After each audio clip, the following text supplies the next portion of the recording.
tetapi dia mencintai Muhammad, namanya Mut'im bin Ali.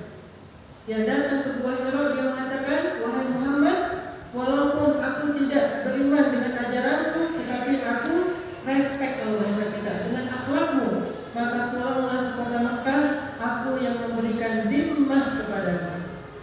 Akhirnya Nabi kembali lagi ke Mekah, dan tidak lama setelah itu terjadilah peristiwa Isra dan Mi'raj.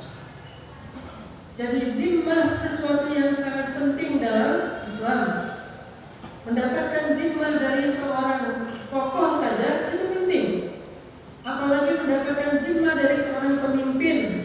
Dan ternyata sholat subuh itu adalah syarat untuk mendapatkan dhimmah dari Rabbul Alamin, Allah Subhanahu wa Ta'ala. Sehingga Nabi mengatakan bahwa fi dhimmatillah, siapa yang sholat subuh berjamaah, maka dia hari itu berada dalam jaminan Allah. Allah menjamin tentang dia. Jaminan tentang apa? Jaminan tentang dunia dan akhiratnya. Kalau dia hari itu adalah orang yang hidup sampai malam, maka hari itu Allah akan menjamin dia dengan segala kebaikan-kebaikan. Rezekinya, keamanannya, terlindungi dari ujian dan musibahnya, dan yang paling penting Allah menjaga hatinya tetap dalam keimanan dan keislamannya. Itu dhimmah. Dan kalau hari itu adalah hari terakhirnya, maka Allah menjamin dia dalam keadaan husnul khatimah.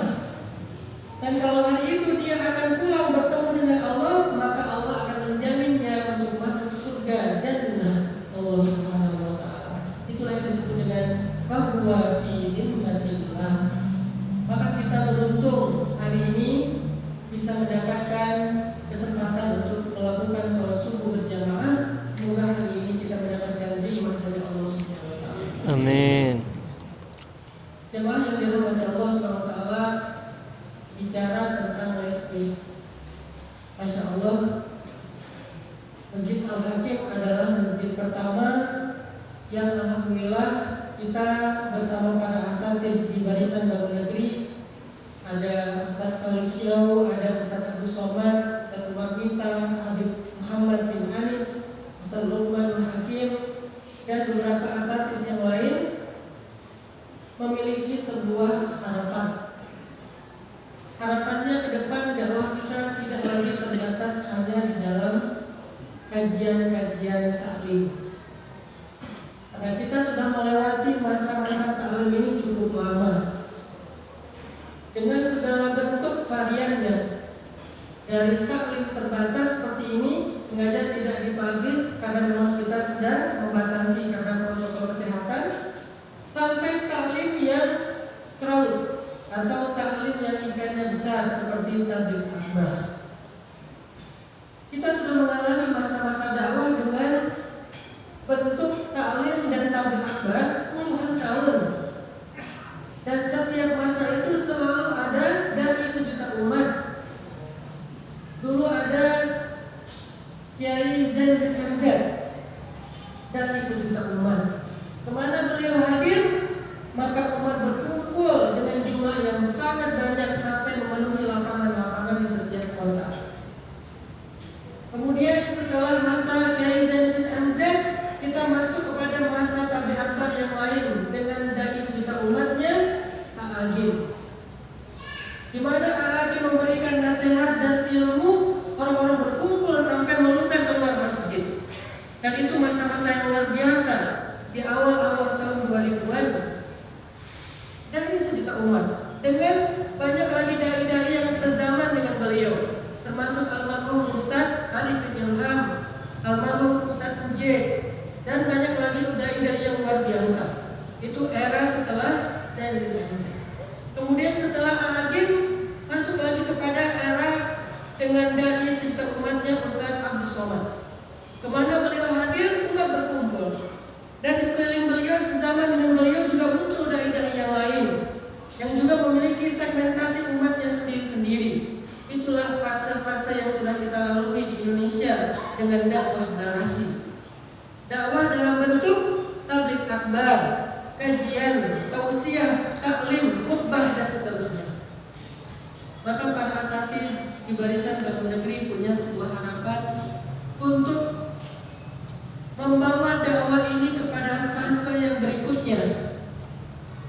Dengan segala bentuk penghargaan kita dan rasa syukur kita terhadap fase-fase yang sudah kita lalui, tetapi kita punya sebuah harapan yang lebih, supaya dakwah ini tidak hanya berputar dalam bentuk kajian ilmu, apalagi jika kajian itu justru membenturkan antara umat Islam satu dengan yang lain hanya karena perbedaan sunniyah, perbedaan fikih. Kita merasa sudah paling baik dalam Islam ketika kita mampu mendebat orang lain dengan dalil, adu argumentasi, saling menjatuhkan, saling membid'ahkan, saling menerakakan, dan seterusnya. Ini justru ujian dalam dakwah kita dengan varian taklid tadi. Maka para asatidz di barisan Bangun Negeri punya harapan, gimana caranya dakwah narasi tadi satu persatu mulai dikonvert menjadi dakwah aksi dalam bentuk program-program konkret. Maka kita pun kemudian duduk bareng, saya, Ustaz Felix, Ustaz Abu Somad, Ustaz Umar Mita di Batam. Waktu itu kita ketemu, ngobrol, Ustaz gimana ya dakwah kita, gimana ya umat, gimana ya bangsa Indonesia, apa yang bisa kita kolaborasikan di antara para ustaz dengan berbagai macam segmen. Saya punya segmentasi dakwah saya sendiri, Ustaz Felix punya segmentasi dakwah beliau, Ustaz Abu Somad dan yang lain juga punya segmentasi dakwah.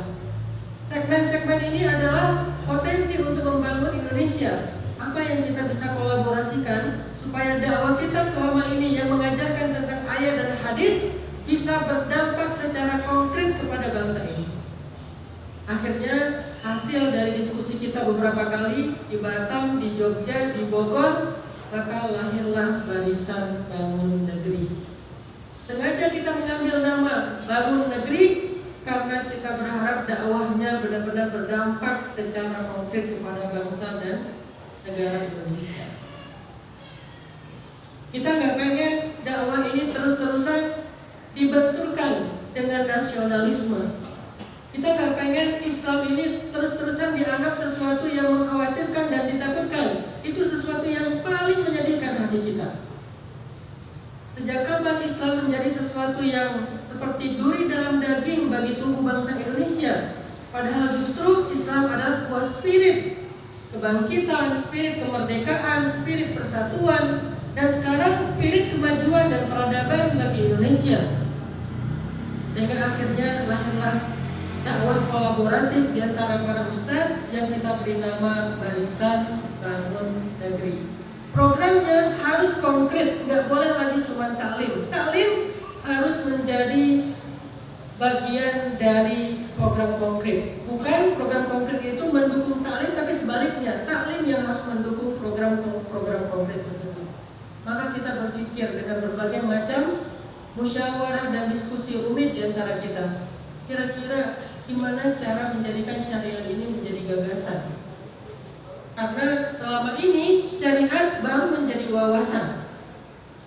Apa bedanya wawasan dengan gagasan? Wawasan itu tempatnya di dalam pikiran kita. Oh, saya sudah tahu itu. Oh, begini dalilnya. Oh, ini maksudnya. Itu namanya wawasan. Wawasan sejarah, wawasan Al-Quran, wawasan hadis. Itu namanya saqafatus syariah, wawasan syariah. Tetapi bukan gagasan syariah. Lalu apa bedanya dengan gagasan? Gagasan itu adalah ketika wawasan syariat mampu diterapkan dalam kehidupan umat dan bangsa Indonesia. Itulah gagasan syariat.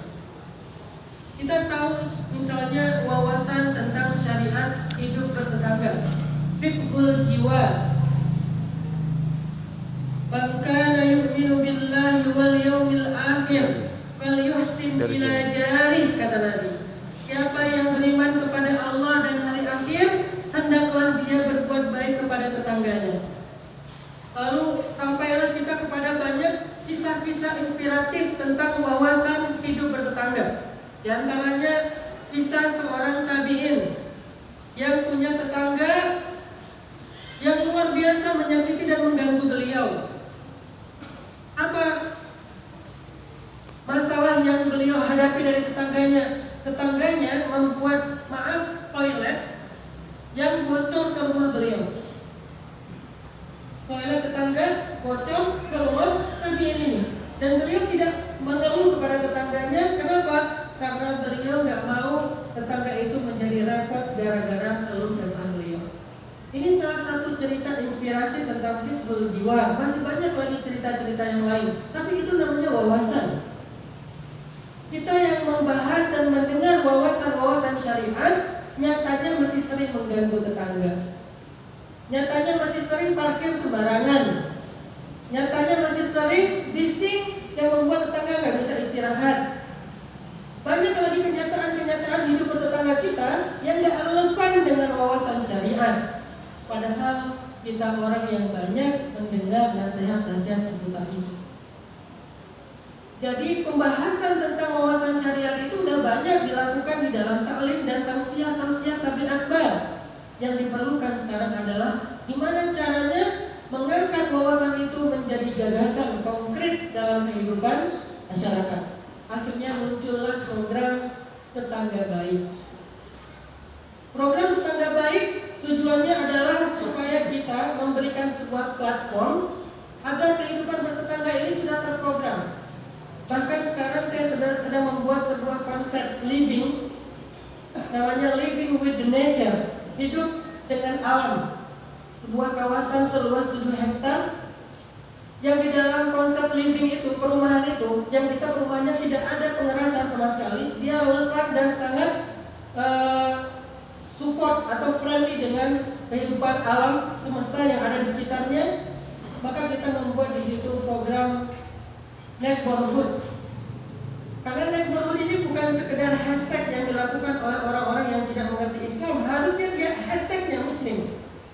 Di mana dia menyapa tetangga, bagaimana dia saling berbagi makanan yang diajarkan Nabi dan seterusnya. Itu adalah gagasan syariah, bukan wawasan. Sehingga ketika kita bicara gagasan, kita bicara tentang teknis, kita bicara tentang operasional, kita bicara tentang hal-hal yang konkret. Dan itu semuanya diambil dari sumber Al-Quran, Sunnah, dan sejarah Islam. Itu salah satu program Barisan Bangun Negeri, yaitu program Tetangga Baik. Ketika kita sudah menjalankan program Tetangga Baik, akhirnya kita menemukan kasus-kasus yang luar biasa di tengah-tengah masyarakat. Di antaranya yang paling banyak kita temukan kasus seorang nenek sebatang kara yang tidak dirawat oleh keluarganya. Itu banyak banget kasus kayak gitu. Kita baru tahu itu ketika kita menjalankan program Tetangga Baik. Banyak banget lansia yang ditinggalkan oleh anaknya, dan kita nggak berani menjudge untuk menyalahkan anaknya 100% karena ada banyak kondisi. Anaknya udah punya keluarga sendiri, kemudian mereka tinggal di luar kota, nenek ini nggak mau meninggalkan rumah yang penuh kenangan dan seterusnya. Akhirnya dengan masalah-masalah ini, lansia tersebut tinggal sendiri dan tidak ada yang merawat. Dan yang lebih memprihatinkan, ketika beliau dalam kondisi sakit permanen, sampai maaf, semua hajatnya dia lakukan di rumah itu. Tidak ada yang merawat sama sekali. Ketika kita datang, dapat laporan dari tetangga beliau yang peduli, kita bikin semacam sistem. Siapa yang melapor tetangga harus care dengan tetangganya. Kalau nggak bisa bantu, minimal dia peduli untuk melaporkan kepada platform kita. Ustaz, ini ada tetangga saya, seorang lansia, tidak ada yang merawat, gimana caranya ya? Akhirnya setelah mendapatkan report, laporan dari Tetangga Baik, kita olah. Data itu kita olah, kemudian kita lempar kepada publik, siapa yang mau membantu nenek ini. Apa masalahnya? Masalahnya tidak ada yang merawat. Akhirnya pilihannya dua, antara kita letakkan beliau di sebuah tempat yang kondusif, atau ada yang secara khusus merawat beliau dan kita berikan haknya secara per bulan. Alhamdulillah satu persatu bisa diselesaikan. Ini karena ada kepedulian, sekedar melapor saja dari seorang tetangga baik. Ada seorang nenek di daerah Sulawesi, di daerah Tare-Tare, yang tidak bisa mendengar dan tidak bisa melihat. Kalau beliau memasak, beliau mengetahui api karena pakai kayu bakar itu dengan cara meraba. Jadi dirasain di tangannya, kalau udah panas baru ditaruh air panas atau masak nasi. Gak bisa melihat, gak bisa mendengar. Kebayangkan hidupnya gimana? Gak bisa melihat tapi bisa mendengar, masih bisa komunikasi. Gak bisa mendengar, masih bisa melihat, masih bisa komunikasi. Ini dua-duanya gak bisa, melihat dan mendengar gak bisa. Lalu ada tetangga baiknya yang melapor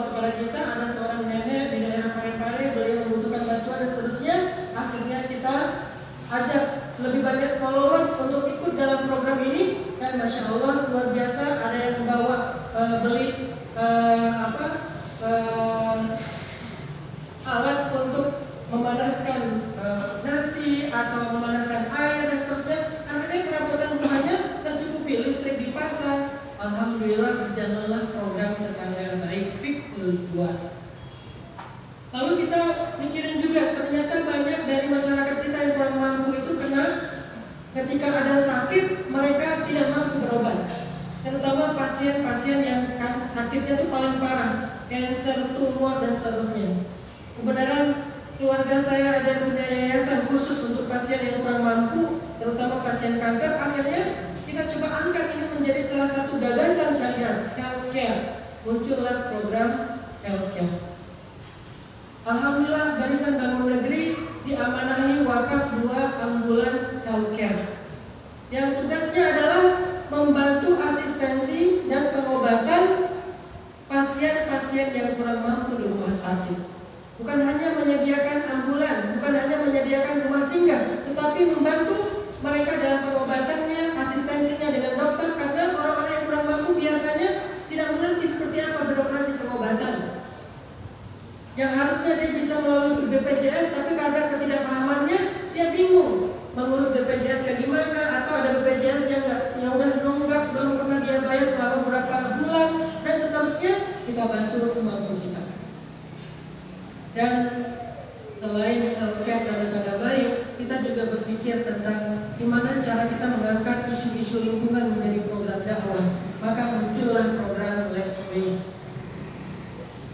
Program Zero Waste atau Less Waste ini bukan program baru di antara para aktivis lingkungan, tapi dia adalah sesuatu yang baru di antara dakwah dan masjid. Harusnya kita yang membaca banyak ayat dan hadis tentang keharusan untuk memakmurkan bumi, kitalah yang menjadi inisiator tentang masalah menyelesaikan isu-isu lingkungan. Tetapi nyatanya kita masih harus belajar kepada saudara-saudara kita non-muslim di luar sana, mungkin di Eropa, di New Zealand dan di beberapa negara-negara maju tentang konsep less waste. Tapi nggak apa-apa, walaupun kita terlambat, tapi kita masih bisa melakukannya dan dimulai dari masjid. Kenapa memilih masjid? Karena buat saya masjid itu harus menjadi pusat peradaban. Yang namanya peradaban bukan cuma taklim. Peradaban itu adalah program kehidupan masyarakat yang konkret, yang maju, yang modern. Dan kita berharap dari masjid muncullah gagasan-gagasan lingkungan yang baik untuk masyarakat. Salah satunya less waste.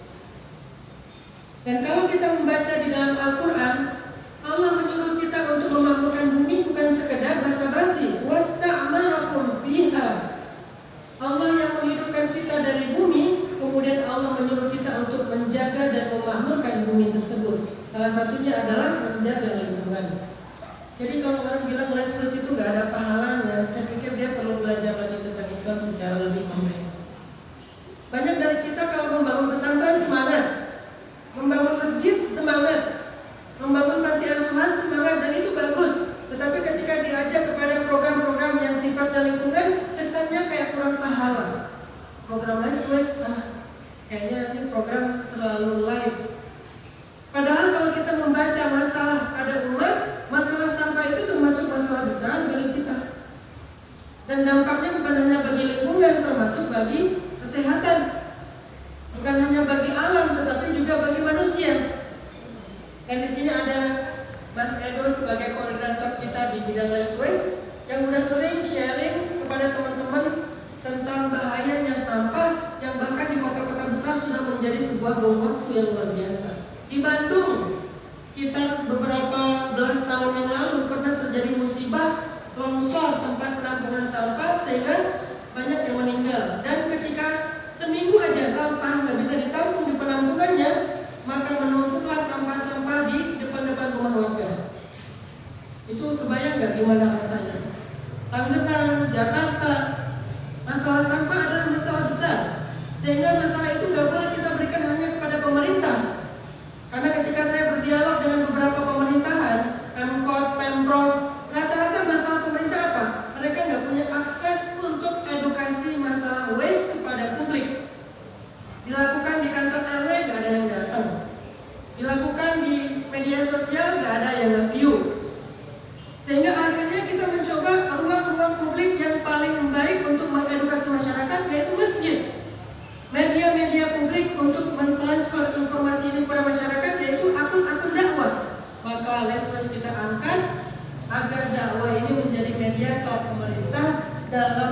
mengedukasi masyarakat tentang masalah sampah. Kalau dikumpulkan di masjid, orang berbondong-bondong datang ke masjid. Buat apa? Datang untuk sholat, datang untuk taklim. Di dalam taklim itu dibahas tentang masalah sampah, lingkungan, dan seterusnya.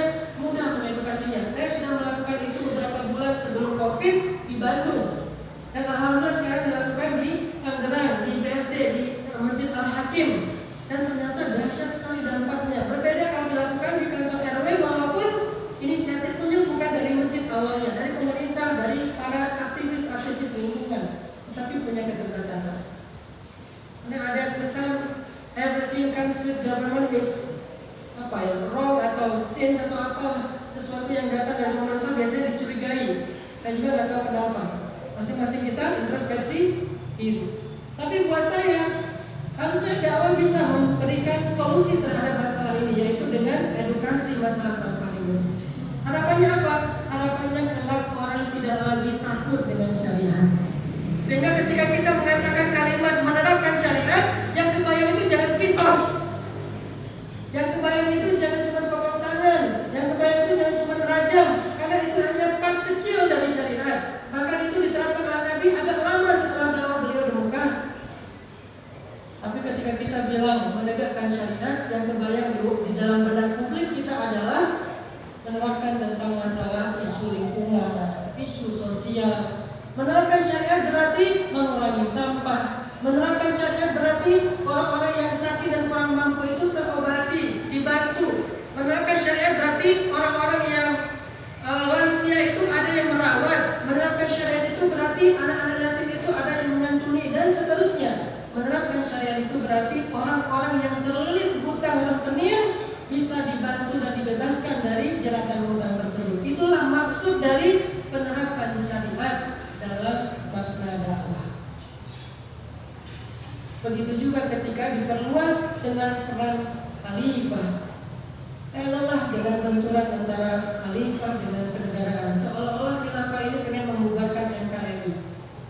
Kalau ada yang pemahamannya seperti itu, saya berbeda pendapat. Karena kalau kita membaca literatur Al-Quran, khalifah itu justru pengen membangun Indonesia, pengen mempersatukan Indonesia sebagaimana negara kita adalah negara kesatuan Republik Indonesia dengan dasar negaranya Pancasila dan seterusnya, bukan mau merubah dasar negara. Karena inti dari peran khalifah itu dua. Kata Allah di dalam wa id qala rabbuka lil malaikati inni ja'ilun fil ardi khalifah. Kata para ulama tafsir seperti Imam Al-Qurtubi, ada dua peran khalifah di muka bumi. Satu, islah. Kedua, imarah. Satu, memperbaiki, bukan merusak. Justru yang paling membahayakan bagi bangsa Indonesia itu bukan para khalifah atau khilafah. Yang bahaya bagi bangsa Indonesia ini para koruptor. Yang bahaya bagi bangsa Indonesia ini yang menjual aset-aset negara.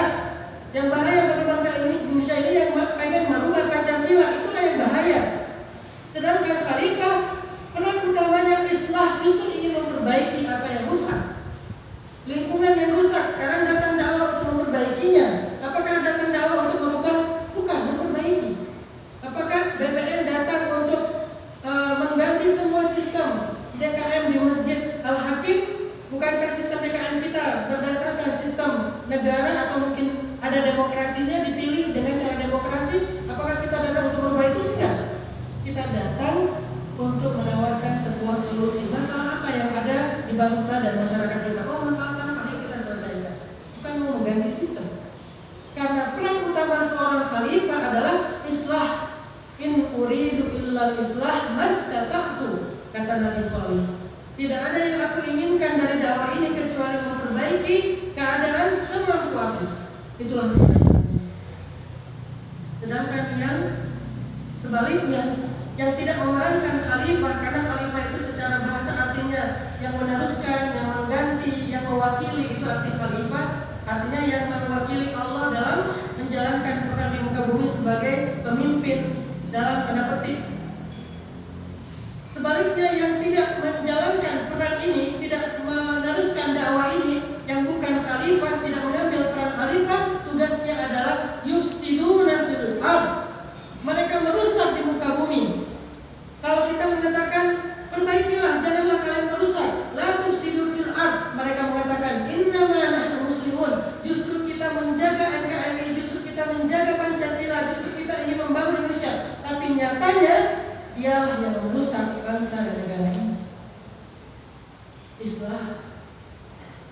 kedua, tugas dari khalifah kata para ulama adalah imarah. Wa ansha'akum minal ard wasta'marakum fiha. Allah menciptakan kalian dari unsur-unsur bumi, maka Allah menyuruh kalian untuk memakmurkan bumi. Apa arti imarah? Membangun. Setelah memperbaiki, membangun, peradaban. Bukan merusak dan meruntuhkan. Bahkan dalam konsep perang Islam sekalipun yang disebut dengan jihad, kita disuruh menjaga dan membangun. Gak boleh merusak. Dalam konsep perang, di mana-mana orang ketika berperang itu merusak. Hanya Islam ketika berperang menjaga dan membangun. Ketika kita baca sejarah-sejarah jihad dalam Islam, kita nggak membaca sejarah pengerusakan seperti yang dilakukan Mongol, yang dalam 1 bulan membasmi lebih dari 500.000 kaum muslimin di Baghdad. Tahun 1912, tahun yang sama lahirnya Utsman Bey atau Utsman Ghazi, yang Allah memberikan semacam isyarat. Di tahun kehancuran itu Allah lahirkan sebuah harapan atau secercah cahaya untuk kaum muslimin. Islam tidak merusak, apalagi meruntuhkan. Islam datang untuk membebaskan. Makanya saya tidak setuju dengan istilah penaklukan. Saya lebih setuju dengan istilah pembebasan. Muhammad Al-Fatih, terjemahannya bukan Muhammad sang penakluk, tetapi Muhammad sang pembebas. Karena Islam tidak pernah menaklukkan siapapun.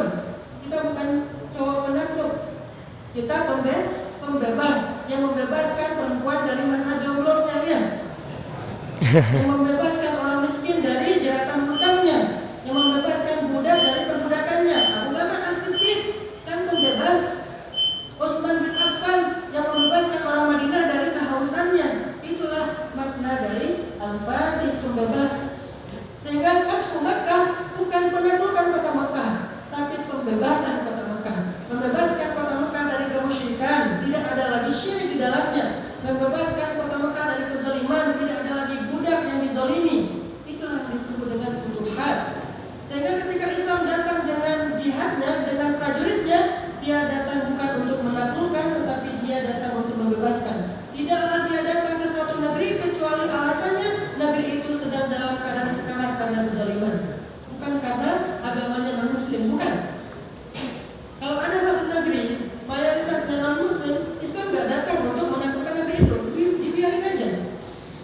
Bukan kita datang ke Syam karena di sana banyak orang-orang yang Nasrani, bukan. Kita tidak datang ke Irak karena di sana orang Persia penyembah api, bukan. Kita tidak datang ke Palestina karena di sana orang Yahudi, bukan. Kita datang ke negeri-negeri tersebut dulu karena di sana ada kezaliman yang luar biasa. Sehingga ketika Islam membebaskan mereka dari kezaliman, maka Islam memberikan mereka kebebasan juga dan dengan agama dan keyakinan mereka masing-masing. Tidak ada yang dipaksa. Sampai ketika Salahuddin Al-Ayyubi membebaskan Palestina, orang-orang Yahudi itu lari ketakutan karena khawatirnya akan dimusnahkan. Lalu Salahuddin memanggil mereka, kenapa kalian lari? Kami tidak mau membayar zakat. Kalau begitu kalian bayar, kami tidak mau bayar pajak. Kalau gitu kalian bayar sama dengan Muslim, walaupun bukan zakat. Artinya Islam itu peran utamanya dalam kehidupan di dunia itu adalah membangun. Sehingga program-program Barisan Bangun Negeri atau lebih luasnya program dakwah, lebih luasnya lagi adalah Islam. Ini bukan soal sebuah organisasi, yang sedang kita tawarkan adalah sebuah wajah Islam. Gak apa-apa nggak pakai logo Barisan Bangun Negeri, gak masalah, itu bukan hal yang penting. Al-Islam qabla jamaah, Islam sebelum jamaah. Kita nggak bicara di sini ikhwan muslim, Hizbut Tahrir, Jamaah Tabligh, Salafi, apalagi FPI, NU, Muhammadiyah. Kita nggak bicara organisasi atau ormas, kita bicara Islam, syariat. Dan syariat menawarkan sebuah konsep imarah dan islah, membangun dan memperbaiki, salah satunya lesbis. Sehingga harapan saya dan para asatidz di Barisan Bangun Negeri, satu saat kelak kaum muslimin sendiri tidak lagi menjadi takut, apalagi merasa tidak sepakat dengan penerapan syariat. Karena penerapan syariat itu bukan paksaan, bukan hukuman, tetapi sebuah pembebasan, sebuah kebaikan, membangun dan memperbaiki keadaan bangsa. Mudah-mudahan sedikit sharing tentang program BBN, sekaligus juga ada sedikit motivasi bagi kita Islam lebih luas, belajar Islam lebih konkret. Saya merasa sedih kalau kita semangat hadir dalam taklim, tapi kita nggak semangat dakwah konkret bersama para ulama. Dakwah ini nggak boleh sekedar berputar di atas mimbar. Saya udah lama turun dari mimbar. Dulu dakwah saya juga sama, di antara taklim ke taklim.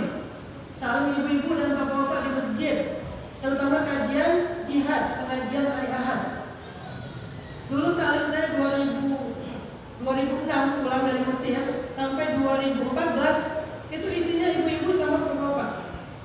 Kajian yang paling disukai itu adalah tentang sakaratul maut. Anak yang hadir kakek-kakek, nenek-nenek, jadi semangat bisa bahas lagi tentang kematian, husnul khotimah, alam kubur, dan itu gak salah. Cuman saya sedih waktu itu kok anak muda gak ada yang datang ke masjid. Anak muda nongkrongnya di kafe, di tempat main. Akhirnya saya bilang kayaknya dakwah di atas mimbar ini kurang cocok buat saya. Walaupun penting, tapi saya kurang cocok dengan dakwah di atas mimbar. Saya turun dari mimbar, pergi ke tempat-tempat main anak muda. Mulai main skateboard, kadang-kadang ke pantai main surfing, kemudian memotoran, touring, segala macam. Mulailah anak muda punya tren baru, tren hijrah balik ke masjid. Tapi tren ini gak selesai. Saya bilang setelah hijrah ke masjid, setelah kalian belajar, tugas kalian keluar dari masjid. Gak boleh terus-terusan di masjid, harus keluar. Ngapain? Wasta'marakum fiha, bawa narasi, gagasan, wawasan, ilmu yang kalian dapatkan di masjid untuk menyelesaikan masalah umat. Jadilah rawahilatan, jadilah pengangkut beban. Jangan cuma menjadi pencari ilmu. Setelah dapat ilmu, angkutlah beban umat. Semakin jamaah masjid ramai, harusnya semakin sedikit beban umat yang tersisa. Harusnya. Jadi semakin makmur masjid, harusnya semakin makmur kehidupan bangsa. Harusnya kayak gitu berbanding lurus. Kalau di sebelah masjid masih ada orang miskin, buat saya masjid belum makmur. Kalau pengumuman kencelan Jumatan yang gede, berarti masjid belum makmur. Selama ini indikator kemakmuran masjid adalah jumlah jamaah dan kencelan yang besar. Buat saya indikasi makmurnya masjid sekarang harus di-upgrade. Itu makmur, tetapi ada yang lebih makmur apa? Ketika jumlah jamaah masjid berbanding lurus dengan jumlah masalah masyarakat di sekitarnya yang terselesaikan. Ketika kencelan masjid sedikit karena habis dipakai untuk membantu masyarakat yang ada di seluruh masjid. Itulah makmurnya masjid. Sebagaimana konsep makmurnya Masjid Nabawi, markas besar dakwah Islam di zaman Nabi Muhammad SAW. Itu aja yang bisa saya sampaikan. Mohon maaf atas segala kesalahan.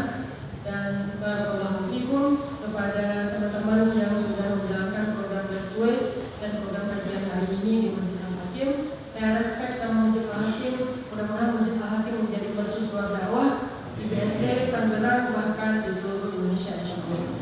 Allahumma inna nas'aluka ilman nafi'an wa qalban khashi'an wa rizqan halalan thayyiban wa 'amalan shalihan maqbulan. Rabbana atina min ladunka rahmah wa hayyi' lana min amrina rashada waj'al lana min kulli dhiqin makhraja wa min kulli hammin faraja wa min kulli 'usrin yusra. Rabbana atina fid dunya hasanah wa fil akhirati hasanah wa qina adzabannar.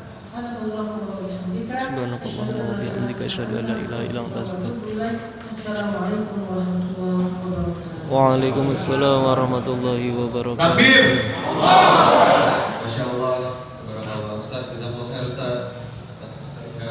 Kita pemuda pun insya Allah akan kita pakai teman-teman ya untuk semangat lagi menyebarkan Islam, menjadi anak muda yang good looking tapi tidak radikal tentunya seperti kata Pak Alvin tadi. Nah, habis ini ada penyerahan simbolis dari Barisan Bank Negeri yang akan direpresentatif dengan ada Kang Edo dan Ustaz Hanan Ataki, dan dari sisi Masjid Al-Hakim akan direpresentatif oleh Pak Dedi, silakan Bapak, dan Ustaz Feris juga boleh Ustaz.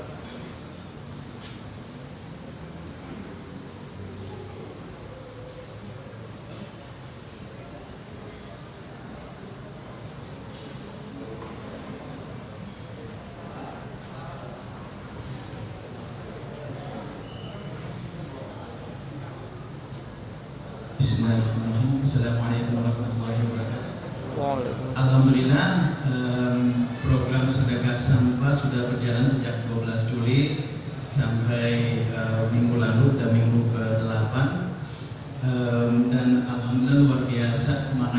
warga jamaah, bahkan dari remaja masjid, luar biasa bagus, energinya sangat positif, sangat tinggi. Dan hari ini kita mau ada penyerahan simbolis dari Barisan Bank Negeri kepada TKM dengan hasil jumlah sampah yang terkumpul melalui program sedekah sampah dan hasil penjualan sedekah sampah yang akan dikasih sebagai donasi buat Masjid Al-Hakim.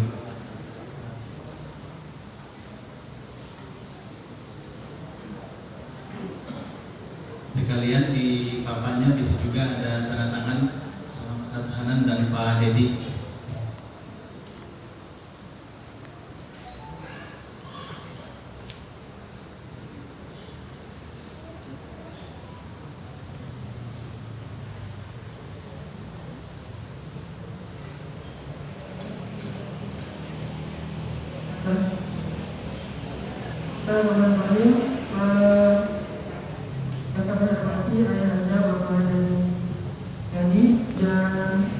Jamaah Masjid Al-Hakim, ini sedikit hadiah sedekah sampah yang selama ini kita pikir sampah itu sesuatu yang tidak bermanfaat, sampah itu sesuatu yang tidak bernilai. Ternyata dengan program sedekah sampah kita bisa mengkonversi sampah kita selama 8 minggu ini menjadi angka Rp6.446.000. Takbir. Jadi di tangan dakwah insya Allah sampah pun menjadi kebaikan bagi umat insya Allah. Jadi kita berikan ini kepada Masjid Al-Hakim untuk dikelola untuk kemaslahatan umat. Bismillahirrahmanirrahim.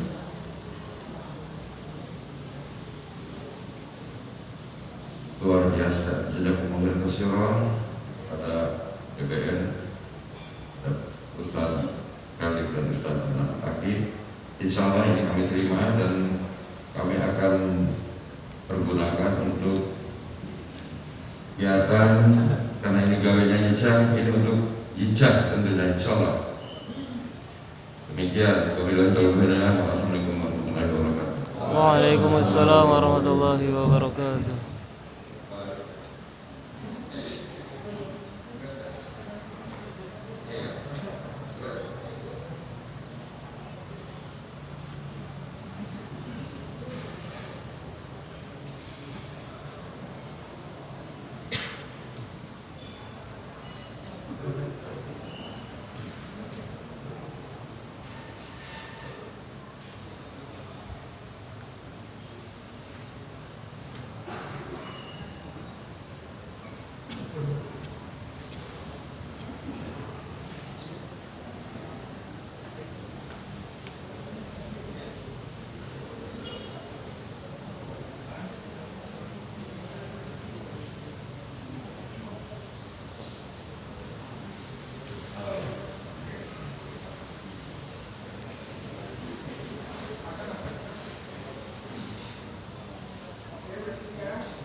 Ada sedikit